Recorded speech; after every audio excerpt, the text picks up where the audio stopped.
Welcome to the Declutter Diaries. I'm your host, Bonnie Hintonack with Bin Your Space. And with me, you'll meet Tina Wolf, a licensed therapist. We are going to explore the connection between your mental health and organizing and decluttering because it's a journey and we're on it too.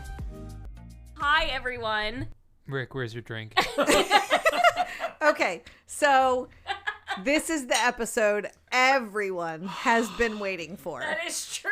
Drinks with Rick and Rye. So we have been seriously talking for the last, I don't even know how long. Since September. Yes, since September about all these stories and all the situations. And we keep pulling in the guys and, you know, what Ryan thinks and what Ryan's done and what Rick has thought and, you know, the whole episode on Rick theory.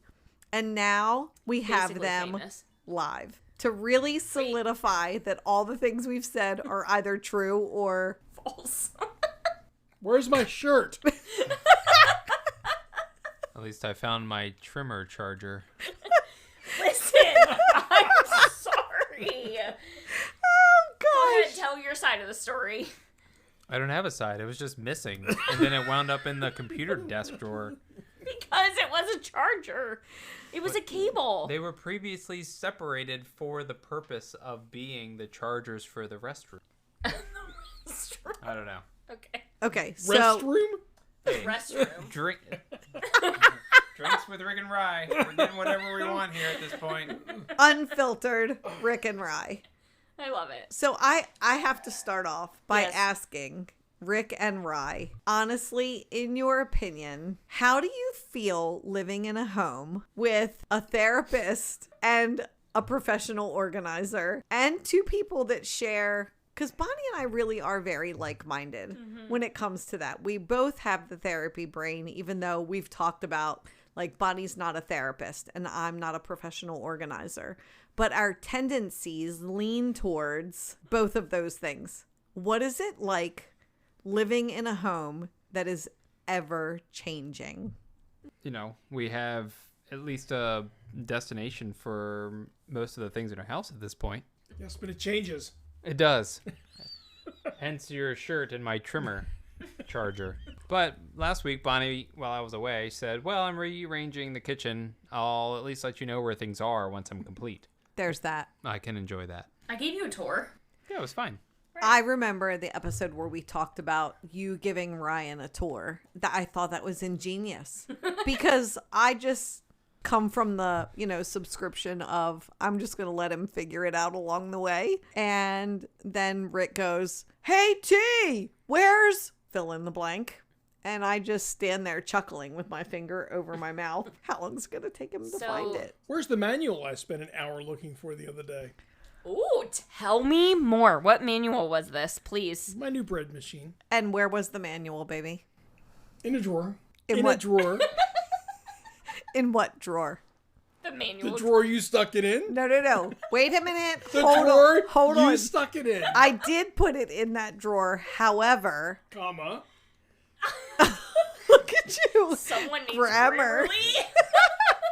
So yes, it was in the drawer, but the bread machine was on the shelf and the drawer directly underneath of it was where he had put the warranty card and all the accessories. So I, in keeping with the Rick has put something here, so that's where he's going to go to look for all the other parts to it, I knowingly, conscientiously thinking, put the manual in the drawer. Where are the previous two places you put the manual?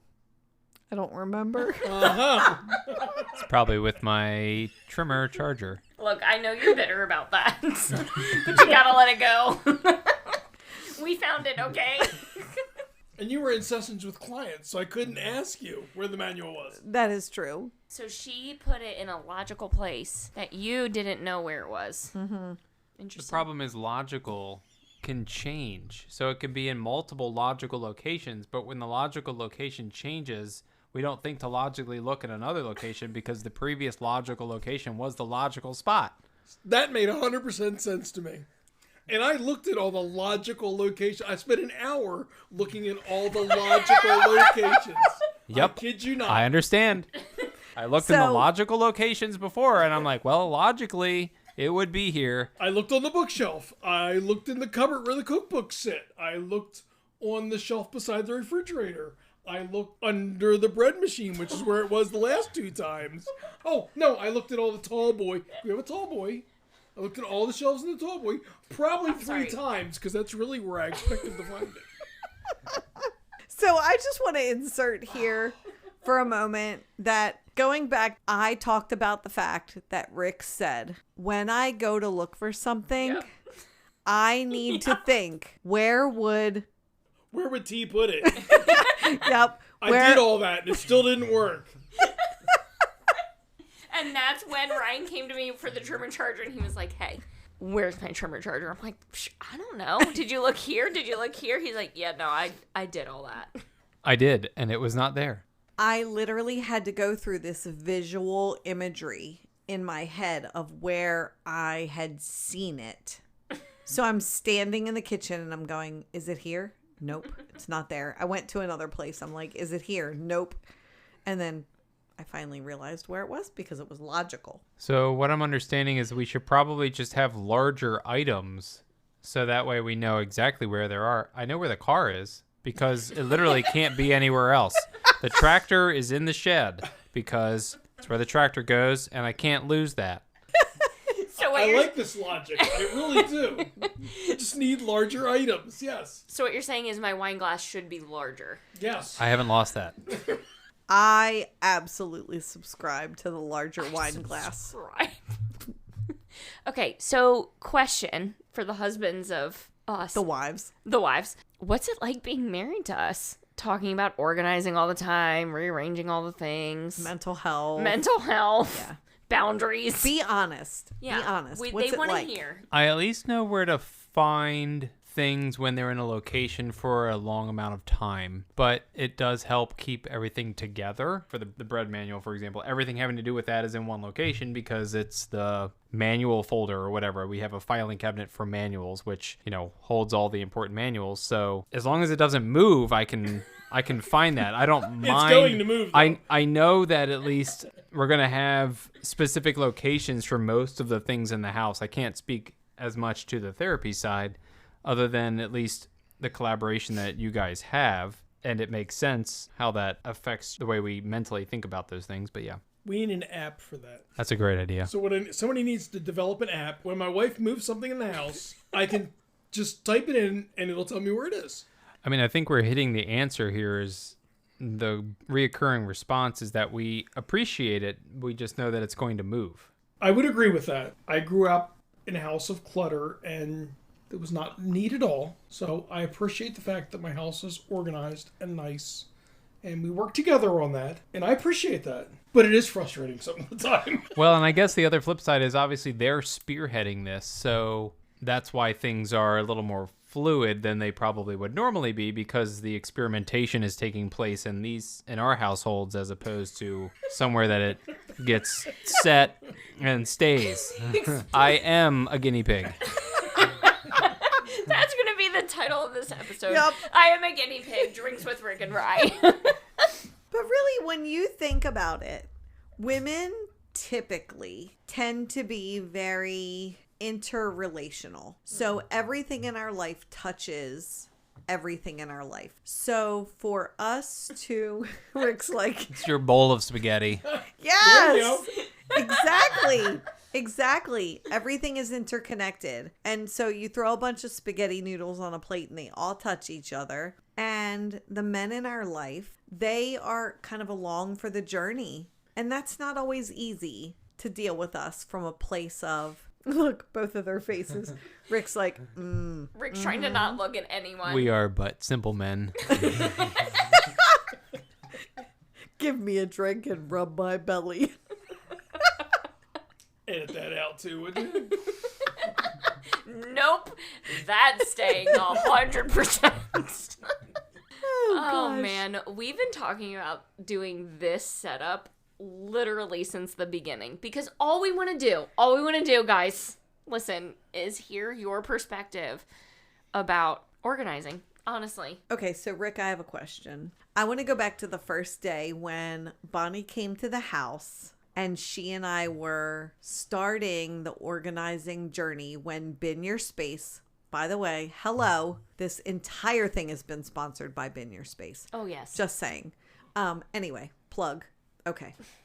So when Bonnie's light bulb of I'm going to do this, I'm good at this, and she came to the house and we started organizing things, what was your thought? Thank you, Jesus, that I'm a patient person. Why? And that I have grace because I am a creature of habit. I like to go find the same thing in the same place at the same time. All the time. All the time. It's true. I have a closet. Which closet, baby? Let's start with Wait. the one in the living room I that you would hang coats in, that had a bar that you can put hangers on and hang coats in, that you can't hang coats in anymore because they have to go on a hook. That's what... But every once in a while, like when the dry cleaning comes home, I'll find them on the bar. But I can't hang my coat there. Because it's Thursday.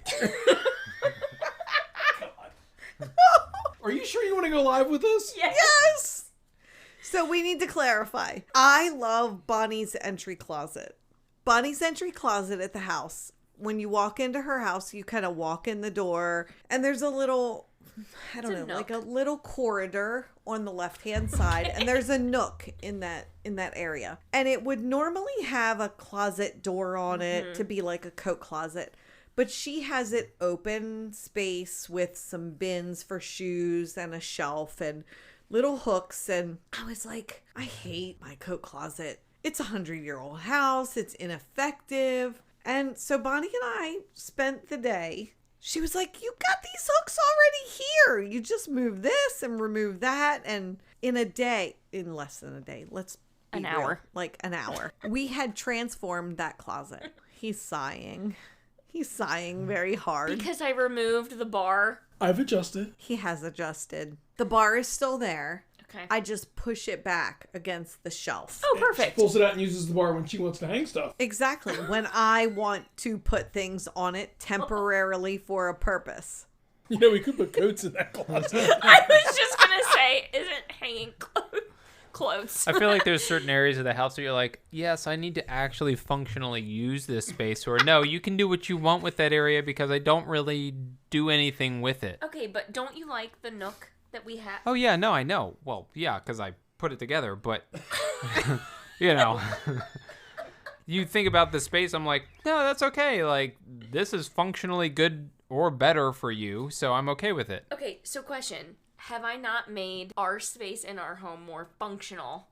Yeah, you definitely have. I mean, and again, it's not like, you know, there's some things that are harder. I'm thinking like some spaces are harder for them to become modified because, Like what? well, I'm just thinking of like the coat closet where it's Yes. a shared space, or like the kitchen where we both use it, but I'm less in it for more extended periods of time. Where like the garage, or if I'm working outside, is more a space that I'm in more extended periods of time. So it just varies, but it's a harder shift in a space where I spend more time because, like Rick said, the creature of habit, I'm used to going to a certain location. So if that changes regularly in a space I'm using a lot, it just gets harder. Typically that doesn't So let's happen. talk about a coat closet. It's Okay. not a coat closet anymore. What is it? So when I go from fall to winter and I have to go from my jacket to my coat's not in the closet. Where? Because there's no room for it on the hook. There's only about room for 6 things on the hook. I have to go find my coat. How many jackets Which is- do you have? I have a hoodie, I have a jacket, I have a coat. I only have 3 actually. So then why are Because you they're in a not all hook 3 allowed. deficit? They're not all 3 allowed in the coat closet on hooks. Yes, Tina, please. You're raising your hand. Okay.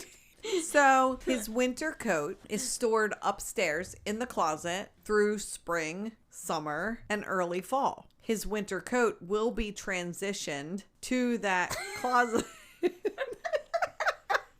Sounds like prisoner transport. Do you? You've been watching too much body cam. Okay. Where are your winter coats right now?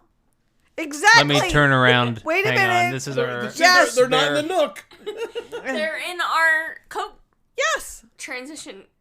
Yes! Office. See? Office closets. Okay, you know the closet that Bonnie and I talked about in episode 7? Was it 7? Yes. Wow, look at you naming numbers. Anyway, I might be wrong. So fine. disregard that. I'm just pulling it out of the hat. Episode So- 18? Wait, this is episode 11. But your winter coats are not in that closet all year round because you do not need them. Correct. I didn't need mine until it was 40 degrees out. Okay, so now that you need it, yes, thank you. Bonnie is over there showing an exhibit A of the closet. So the coats will come down, the fall jackets will go up. We'll leave one lighter weight jacket down there for warmer days because Yeah. we are at that point in You time. transition with Yes. the seasons. Your whole... I just would like to point out that we are both in situations where no one else needs these closets in our houses. What do you mean? Oh, we're not using this. No one else in this house besides Bonnie and I use any of the closets in our house. That's true. No one else in your house at this point in time uses the closets in your house. Oh, So you that's a can good- transition your things upstairs to the spare closet. So for people who have Oh, yes. People Children u- in every Yes. nook and cranny and corner. Okay. Very Wow. Why Just have thinking- you not been involved in this since the beginning? Hey, can that mean can move my Because I'm working. my coats back downstairs? No.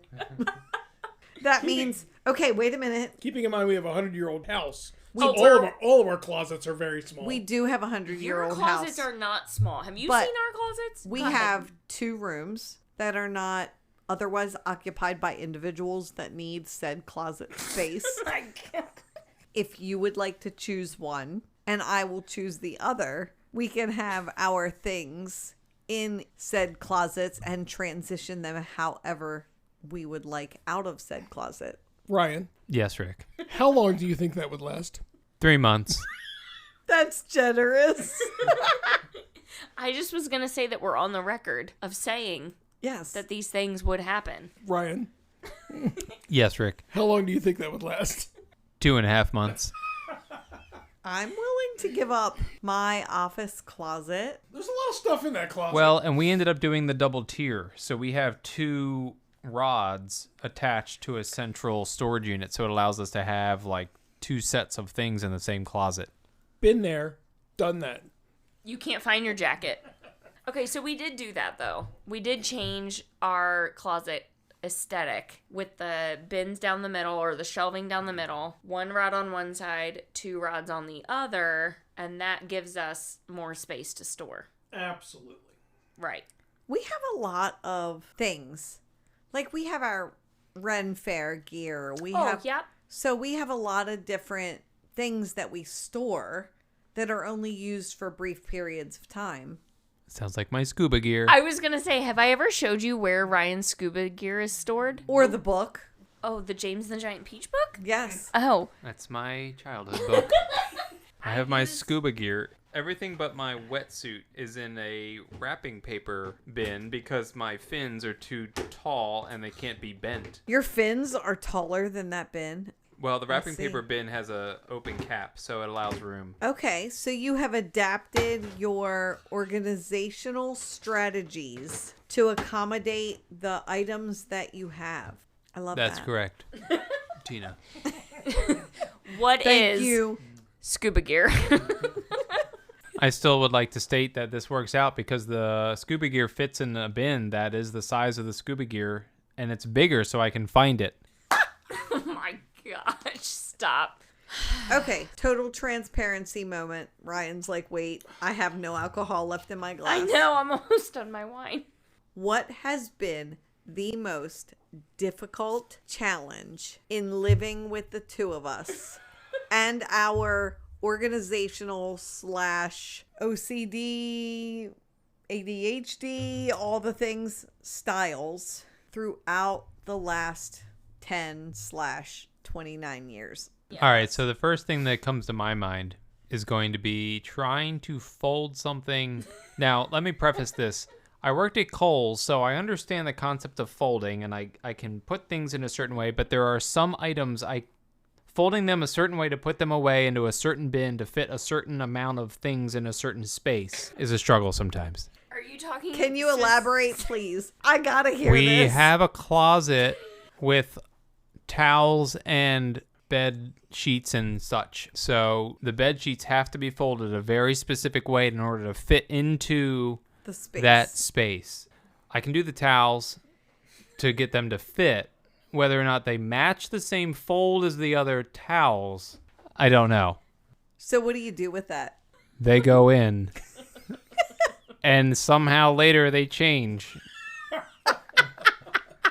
So what I'm hearing is you put them in one way I do my best. and the Tina. folding fairy. Yes. Folding fairy. I support. But you fold t-shirts really well. You match socks really well. You were helping me fold laundry earlier.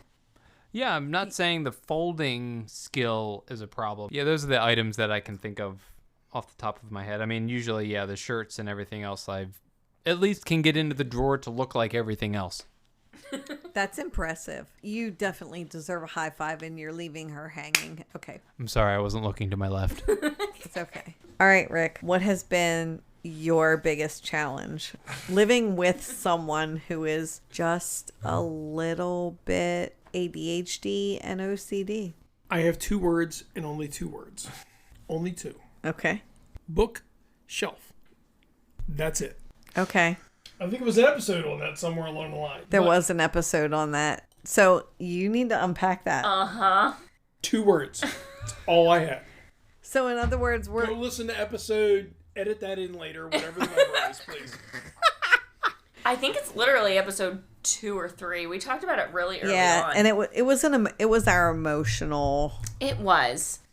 episode where we were really like vulnerable and transparent about a lot of things. That story, whether you realize it or not, Rick, it actually resonates with more people than you think. Like, I've had people reach out to me and they were like, I never thought about it that way. Or like, I know that that's a sucky situation, but it has helped other people kind of see the insight, I guess, of like how it could affect somebody else.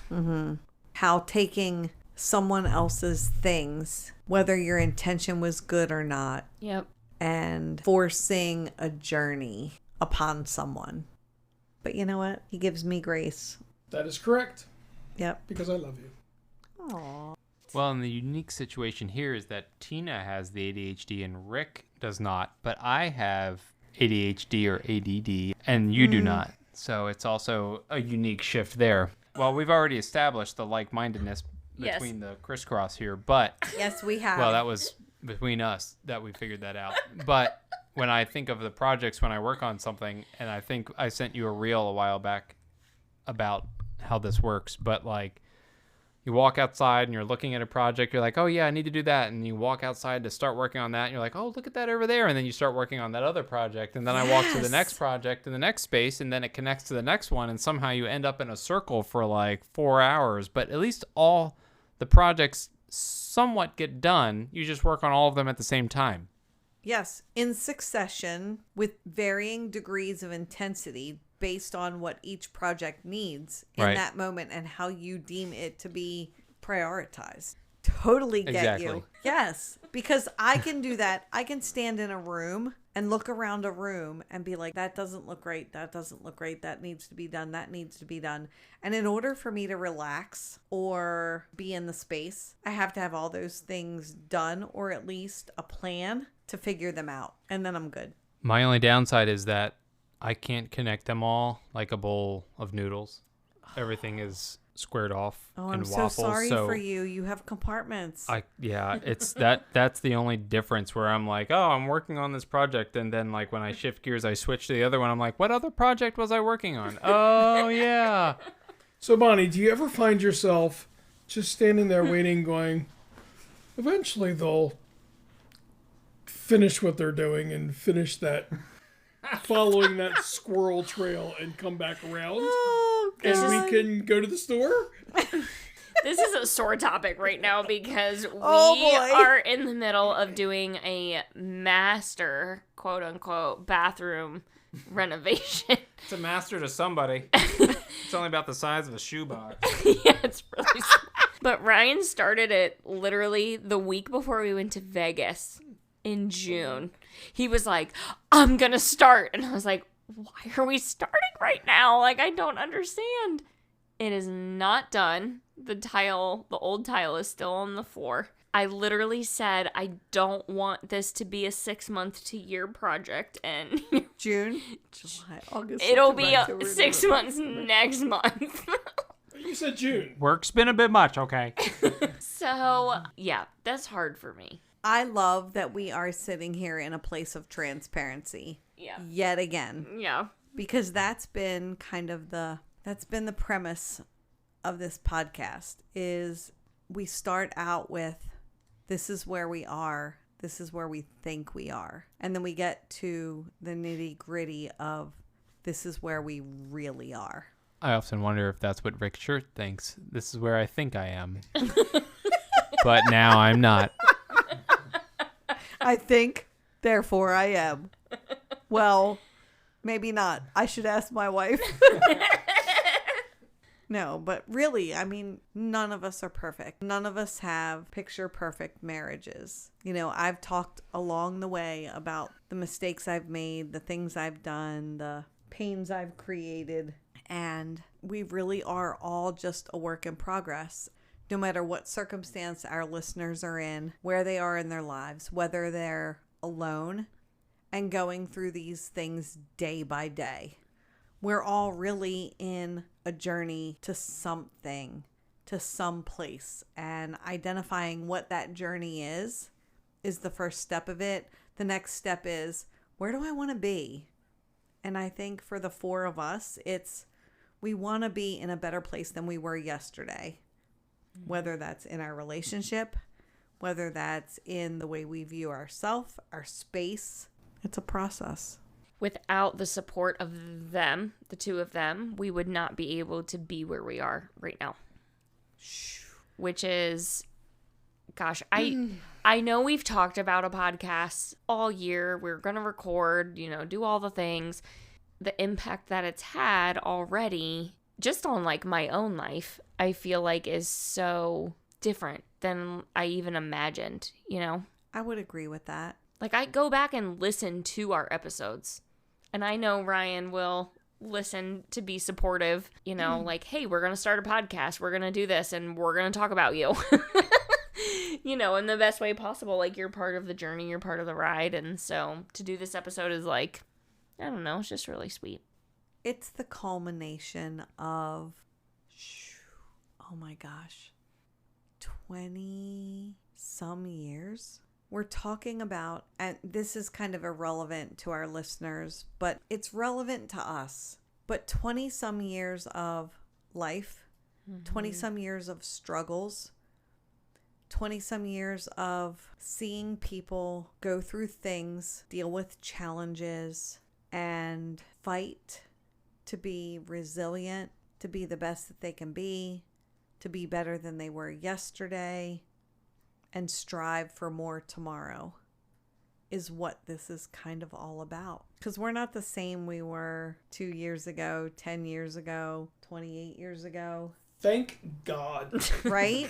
Because at the end of the day, our marriages, our relationships, our lives, our individual journeys, Tina's journey, Bonnie's journey has been towards growth, the manifestation of what you see yourself and what it takes to get there. And that's kind of what this is. I know. It's been such a good season. I'm so glad we ended with this episode. Would you guys be willing in season 2 and 3 to do this again? Are we talking at the end of the season? Yeah, we have to end with Drinks with Rick and Rye.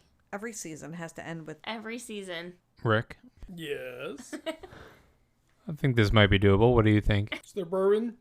There is. Excellent. I'm in. Okay, I'll be there. Yes, but the question is, are you supporting each other or are you supporting They us? have their own support group. Both. Both. They have their Husbands of Organizers support group. Right. Well, and I'm sorry, but can I just, I'm going to plug kind of Rick for a moment here. I'm going to uplift him as a support because as a mental health clinician, I carry a lot of weight for a lot of people. And if it was not for his support, his ability to not ask me specifics about my clients, not want to know the details, but just be able to hug me when I need to be held, encourage me when I need to be encouraged, tell me to suck it up and push through when I need to suck it up and push through, I wouldn't be where I am today. And I recognize that not everybody who's listening to this podcast has that. But before Rick, I had to find it within. So at the end of the day, before Rick, before Rye, when it was just Bonnie and Tina, we both had to find something within ourselves to want to be, to want to grow, to want to succeed. And that drive can be found in every single person that listens to this podcast. Yeah. And it only takes one thought, one action, one step towards doing something different the next day. Sorry, I always go so deep. I love that though. Like, that's just who we are. I love that. The reflection of like the whole season and just kind of like where we started and where we're at. And I mean, honestly, like, I would not be where I am today if it wasn't for Ryan's support. I remember when we were like, okay, I think it's time to resign from teaching. And I know I told you, and your eyes got really big in my classroom. Okay. Because no one expected me to ever leave Baltimore County. Not one person ever questioned that about me. And it's the best decision I ever made. And I wouldn't have made that had it not been for Ryan's support. So here we are. But at the same time, finding that strength within oneself, independent of anybody else's support, independent of anyone else's ability to see in us what we see in ourselves. We can do amazing things for our mental health, for our physical space, and we are lucky enough to have two men that drive us crazy and simultaneously support us 150%. Listen, your James and the Giant Peach book is still there. I just want you to know that. I appreciate it. Don't even go there, because Rick's 2 words were bookshelf. And we are still to this day dealing with the ramifications and getting past, the bookshelf. And 30 years in, it's going strong, but not without difficulty. So even though we sit here and we talk about, we've got these amazing supportive people where, it's not been easy. It's not been without its challenges, but those challenges are what grow us. So I think we should cheers to season 1. Woo! To the end. To the end. Rick, get your Wait, 3 empty glasses. I am the only person. I just want it noted. Okay, we don't need to put this on the record. No, yes, we do. We need to put it on the record that I am the only person. Please, I'll edit this out. No, you will not. Don't you dare. What she's saying is we need refills and she doesn't. Because I am drinking slower. Whatever. So, you were talking a lot. Cheers! Yay to season 1! Absolutely. I hope you guys have enjoyed our journey. I hope you've enjoyed the transparency, the vulnerability, and seeing our hearts along the way. Because at the end of the day, we want to empower you to be the best that you can be in your space, in your mind, and in your life. So join us for what may be season 2. I cannot wait. I cannot wait. Woohoo! Thanks for joining us, guys. Hey, Rick. Yes, Ryan. It's good to be here with you. Good to be here with you too, brother. Should we leave you two to talk? I would say Uh-huh. that if you are the spouse of a person who likes to organize, do yourself the favor, cut them a little bit of grace, and try and go with the flow. I think that's a good way to put it. Cheers to you. Cheers. Because our guys have truly Been the guinea been pigs. gracious. The guinea pigs. Drinks with Rick and Rye. Yep. Love you guys. Here, here. We do love you. Thank you for tuning in to the Declutter Diaries. We hope you found this episode helpful and inspiring. Don't forget to subscribe, like, and share this episode. Join our community, Bin Your Space, on Instagram and Facebook for more decluttering tips and inspiration. See you next week.